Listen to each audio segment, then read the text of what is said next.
Hi everyone, it's Andrea here from Movers and Bakers. Today I'm going to share with you how you can make super easy lemon curd at home. Let's get going.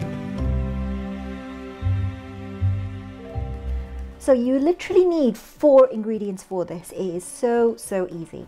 I have some sugar here. I will put all the quantities in the link below this video so you can get the quantities, but that was about 7 tablespoons of sugar. I've got butter. This is about 50 grams of butter. And the last thing for now is lemons. Now I would normally use a couple of lemons rather than the 3 that I've got here today, but because my lemons are a bit smaller, I'm going to use 3. But it totally depends on how lemony you want your lemon curd to be. So we're going to use the zest as well as the juice off these lemons. So first I'm going to zest them. Make sure you do it directly into your bowl so you get all the oils as well as the zest itself. And remember, as you zest your lemons, to be careful not to zest too far down and get the white off the lemons, or you'll get more bitter rather than the sour tartness of lemons that we love. Now, I hadn't had lemon curd for a long time because I wasn't a big lemon fan, and I thought it would be too lemony for my taste and I would hate it. Actually, it is beautiful. It's sweet and tart and citrusy, and it goes amazing on pretty much everything. So I use this on toast, or even in baking. I'll use it in tarts or even on cupcakes and fill them up with cupcakes. There we go. That's my lemons zested, all done.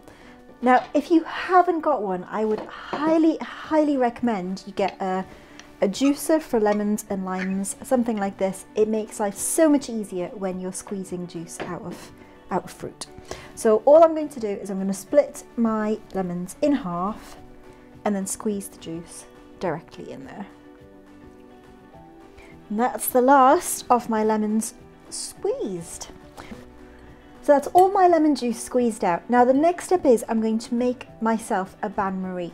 If you don't know what that is, it's really simple. So I'm just going to use my big bowl and I'm going to make sure it fits over my pan like that, so it sits on top of it. The important thing is with a Bain Marie is you need to make sure that you can put water in your pan and not have the water touch the bottom of your bowl that you're putting on top. So basically you're steaming it and you're heating it with the steam from the water as it's boiling in the pan. You don't want to have any contact at all. It's really important, or you will curdle your eggs as you're making this and you end up with lemony scrambled eggs instead, which would not be nice. So now that we've cleared that up, I'm going to turn this on and get the water going, and I'm going to put this on top and just get melting my butter and sugar together before we add the eggs in. So it will look really weird as the butter melts. It will look really bitty, you can see, but as the butter melts down, it will all come together. Don't worry. Just keep stirring it and it'll happen actually quite quickly. Right, once your butter has melted and your sugar has completely dissolved, like that, I always like to take it off the hob just for a few minutes to let the temperature of it cool down slightly. Whilst that's cooling down, I'm going to get my eggs ready. So I have 2 eggs here, they're 2 large eggs. So all I'm doing is I'm just cracking them into my bowl, and I'm just going to give them a quick mix up just to break the yolks up. There we go, that's all we want it to do. So all I'm doing is just giving it a mix just to try and help it cool down a bit quicker. My eggs are ready to go in, and this is now at the right temperature. So all I'm going to do while mixing it is I'm going to pop my eggs in exactly like this, and I'm mixing it whilst adding my eggs to make sure that the eggs mix through and they don't start to cook because this is still a little bit warm. And that is now ready to go back on here. Let's turn this back on.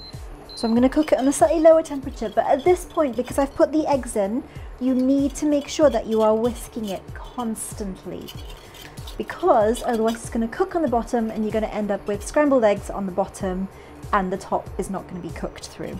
So you need to mix it constantly until it thickens up, and it's just going to thicken as the eggs cook over this Bain Marie, and then it's ready to be jarred. Now, if you don't like little bits of lemon zest in your curd, you can absolutely sieve this before you put it into your jars. If, like me and my family, you do like the zest in, by all means keep it in. Now this sugar that I've shown you here as well, I should say, is suitable for our tastes. We like our lemon curd to be quite lemony and quite sharp, but if you prefer a sweeter curd, do put more sugar in to suit you. So you will notice as it starts to cook that it will start to thicken up, and it will get it will start to stick to the sides of the bowl a bit more, it will start to coat it a bit more. So you just need to take it off when it's ready. This takes me about 5 to 10 minutes, more like 10 minutes, but it depends how quickly it cooks, depends on how thick you want your curd to be. Once it starts getting hot, you will notice these little white swirls appearing in it. Don't forget to keep mixing, but that's just showing you that you're in the right direction and it's cooking as you want it to. While I'm giving this a good whisk and waiting for it to thicken, it's a good time for me to remind you to like this video and subscribe to my channel so you'll always get notification of new videos as I bring them out. Giving myself a facial while I'm doing this. So once you've got past the white swirly bit, you will start to notice that the white disappears, all those little ripples in the top disappear, and your curd starts to thicken. And this is what you are looking for it to start doing. So all the bubbles disappear and all the foaminess that might appear from all your whisking, and it will start to thicken up. And then you'll have this beautiful thick curd starting to form. And I think my curd is almost ready. Now I like my curd to be a bit thicker because I like to treat it almost like a jam, where I like to spread it on toast and things like that. So I do cook it for a minute or so longer, but if you like your curd to be a bit more runny, a bit thinner, then by all means you can take it off at this stage. So if it's not looking as thick as you would like it, don't panic, because it will thicken up as it cools. And that is my lemon curd done. Now you can see it's still quite runny, but it will thicken up as we go. Now don't forget, when you use glass jars, you need to make sure you sterilize them before you use them. Super easy to sterilize glass jars. Just wash them out really well with soapy water, put a little bit of water in the bottom and pop them in your oven at about 140 for about 10 minutes. And then that sterilizes them, and then you're ready to use them. So my lemon curd is all ready to go, and you can see already as it's cooling down how it's starting to set. And there is my lemon curd all done.